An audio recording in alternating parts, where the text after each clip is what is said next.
Dimitri Pavlenko, vous recevez ce matin la porte-parole de l'association guyanaise Trop Violence. Trop Violence, ANS en terminaison, parce que c'est du créole. Bonjour Yvan Goua. Bonjour à tout le monde. Bienvenue sur Europe 1. Alors votre association, Yvan Goua, milite contre toutes les formes de violence en Guyane. La Guyane où se rend aujourd'hui Emmanuel Macron. Alors il y a en Guyane de très très gros problèmes de violence.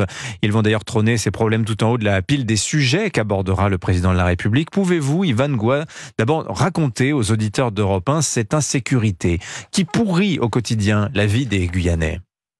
En fait, aujourd'hui, la délinquance, l'insécurité, c'est une résultante pour nous, du manque de développement du territoire. C'est-à-dire qu'aujourd'hui, quand tu es un jeune, vous avez dit, 50% de la population a moins de 25 ans, aujourd'hui, en fait, faire voler, braquer, en fait, est une solution, est un travail.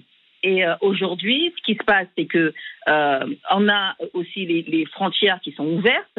Donc il y a le sujet de l'immigration, mais on va mettre ça à part parce que c'est pas tous les immigrés qui sont des braqueurs, d'accord ? C'est pas ce qu'on dit, mais en tout cas la frontière est ouverte. Donc les armes circulent, la drogue circule et surtout la violence circule. Donc aujourd'hui, on ne peut pas sortir sur notre territoire le soir tranquillement, aller boire un verre, aller au restaurant, sans risquer, sans avoir peur.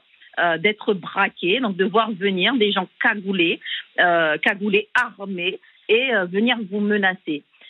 Aujourd'hui, les chefs d'entreprise sont même dans leur rôle de développement économique, dans leur rôle de fournir du travail, sont pas en sécurité parce que dès que tu es repéré par les délinquants comme quelqu'un qui peut faire de l'argent, tu es sujet à te faire braquer. Un chef d'entreprise dans l'ouest de la Guyane qu'on a eu à accompagner de l'ouest guyanais, aujourd'hui, 15 personnes cagoulées, armées, débarquent chez lui.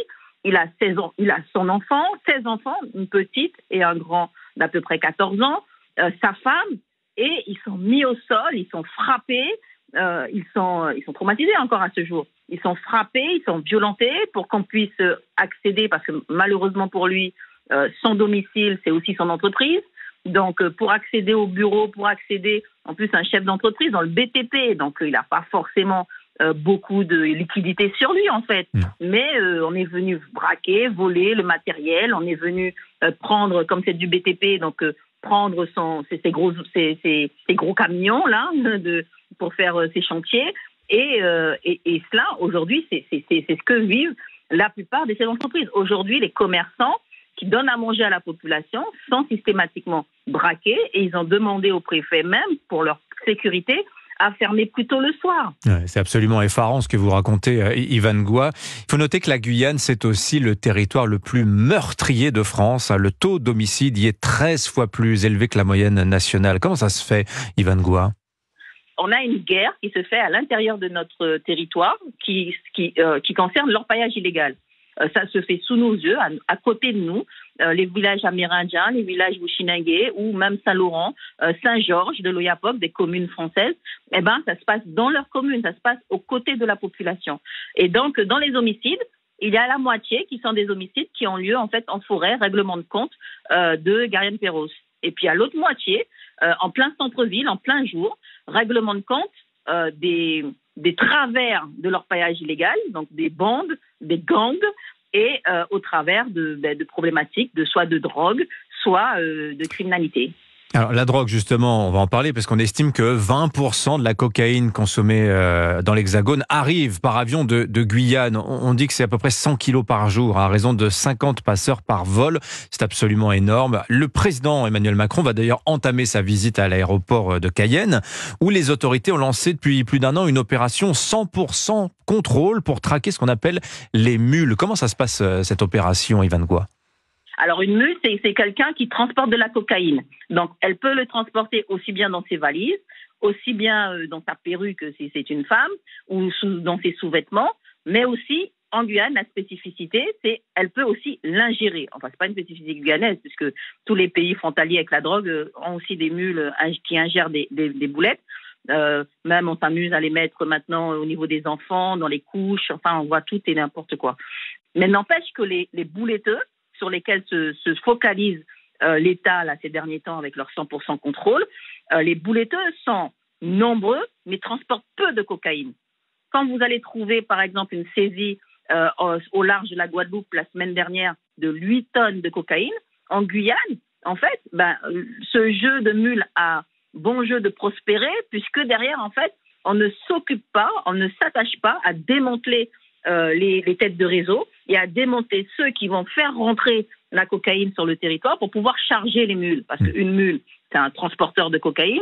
Et puis, il y a le trafiquant qui, lui, va faire rentrer la cocaïne pour pouvoir charger ces nombreuses mules. Vous dites que les volumes de cocaïne qu'on saisit à l'aéroport sont finalement dérisoires par rapport à ce qui passe à côté, notamment par la mer? Voilà, c'est cela. C'est-à-dire qu'aujourd'hui, les bateaux, le grand port, surtout les conteneurs, il n'y a rien, quoi. Une fois, par hasard, ils ont eu un cas où, apparemment, un colis est tombé de l'un des bateaux, là, du CNES, là, de la fusée Ariane. Par hasard, le truc est tombé, donc on a su que, voilà, mais comme ça faisait combien de temps ou combien de colis sont passés par ne serait-ce que par exemple le CNES, qui, sans les salir, hein, est forcément sujet aujourd'hui à ce que les trafiquants puissent trouver le moyen de passer par là. Ils ont intercepté et interpellé 10 policiers de la police nationale de Guyane qui participaient au trafic. 10 fin 2023. On n'en entend plus parler. Donc, ils avaient même réussi à infiltrer la police nationale. Et là, on nous fait croire, avec le 100% contrôle, que c'est au niveau de l'aéroport que ça va se régler. Oui, ahurissant. Un mot d'Emmanuel Macron pour terminer cet entretien, Yvan Goua, puisque c'est seulement sa 2e visite en 7 ans en Guyane. Vous l'attendez de pied ferme, le président de la République? On l'attend de pied ferme, mais en même temps, on n'attend rien de lui. Par exemple, la cité judiciaire. Aujourd'hui, on est incapable de rendre une justice convenable, républicaine, soi-disant, parce qu'en fait, il n'y a pas les moyens, les outils, en fait, pour pouvoir le faire. Donc, dans les accords de Guyane, on demande une nouvelle cité judiciaire, parce qu'aujourd'hui, les bâtiments, les salles d'audience sont répartis un peu partout dans Cayenne, et surtout ne sont pas suffisantes. La plus grande salle d'audience peut accueillir 25 personnes en Guyane. Donc, vous voyez un peu le truc. Nous avons demandé dans le plan d'urgence un centre pénitentiaire dans l'ouest guyanais. Bien sûr que c'est pas à nous, la population, de réclamer quand même des moyens pour nous mettre en prison. Surtout que, par contre, il s'est bien attaché à embêter tous les militants, dont nous, dans moi, Yvan Goua, condamné 2 fois juste par rapport au fait que je sois porte-parole de l'association et que pour mes propos tenus. Et aujourd'hui, il s'est acharné sur les militants, mais le centre pénitentiaire de l'Ouest, toujours pas de première pierre posée 7 ans après les accords de Guyane. Il y a des solutions, il y a des propositions, aussi bien de la société civile que des élus. Et Macron et le gouvernement ne fait rien pour pouvoir arranger les choses. Merci beaucoup Yvan Goua. Je rappelle que vous êtes la porte-parole de l'association guyanaise Trop Violence. Merci d'avoir été avec nous ce matin sur Europe 1. Bonne journée.